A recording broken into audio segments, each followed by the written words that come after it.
Računovodkinja Mateja Burja ima polne roke dela. Z mamo in bratom vodijo gostilno na Bledu. Mateja malce v šali pravi, da v življenju počne tisto, kar najbolje zna. Glede računam denar, kuham ne, kuhajo moji zaposleni.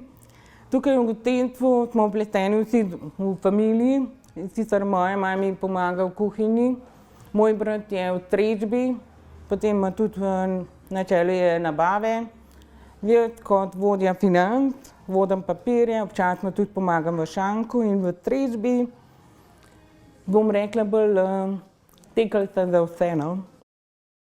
Že pri 2 letih je dobila prvi slušni aparat in od takrat se vztrajno uči poslušati in govoriti. Za njeno zelo dobro izgovorjavo pa je zaslužna njena močna volja in njena mama. Moja mami.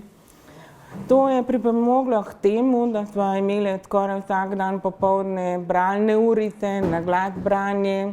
Potem je tudi opozarjala določene stvari, šumniki, recimo šumnikov jaz mogoče določenih ne razložim, tako da sem naučena.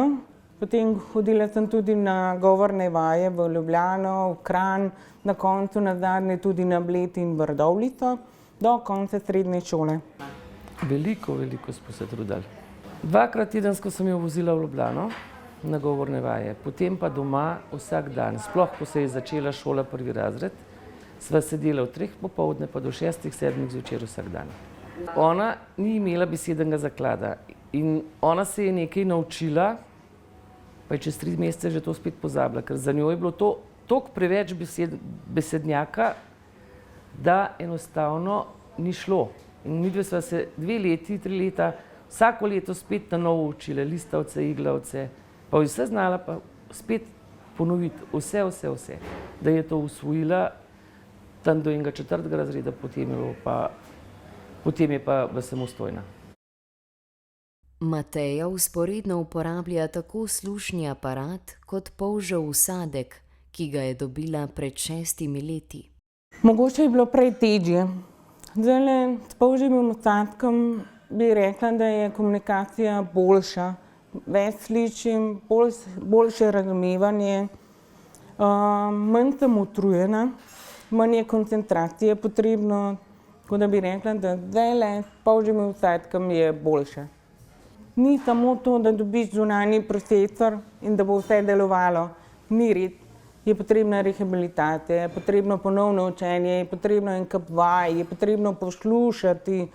Je nekaj treba vlagati v to, da prideš do rezultata, da razumeš, slišiš. Jaz recimo na začetku bi rekla, da sem bila zbegana. Vedela sem, da se nekaj oglaša, recimo srečki. Kaj je to? Srečki. Z njenim zunanjim procesorjem polžjevega vsadka je povezana tudi anekdota. Izbrala si ga je namreč v beli barvi, na sprehodu po zasneženi poti pa ga je izgubila. Mislim, da je bilo ravno 2 leti, ko sem šla z mojimi otroci na promenado in sem ga izgubila. In sem bila 2 meseca brez. To ne znam opisati. To nisem funkcionirala tako, kot bi mogla. Saj sem imela slušni aparat, ampak to ni isto. Tako da takrat mi je Urala priskočil na pomoč in so mi ga posodili do 1 leta nazaj, da sem dobila novega. Mateja pravi, da nima težav s komunikacijo s strankami in gosti. Prav tako je gluhota ne ovira na počitnicah v tujini. Zdaj odvisno je, od kakšen naglas ima. Zdaj, če tista pravilna angleščina, jaz še nekako razumem. Recimo, bila sem tudi že v Ameriki in v Ameriki recimo amerikanščina kot pri nas gorenjščina. Nisem nič razumela. Tako da imam partnerja, ki zelo obvlada jezike, potuha, se ti zmeni. Mateja ima zaradi polžjevega vsadka boljše življenje. Hvaležna je napredni tehnologiji, ki gluhim in naglušnim osebam omogoča bolj kvalitetno življenje v svetu zvokov.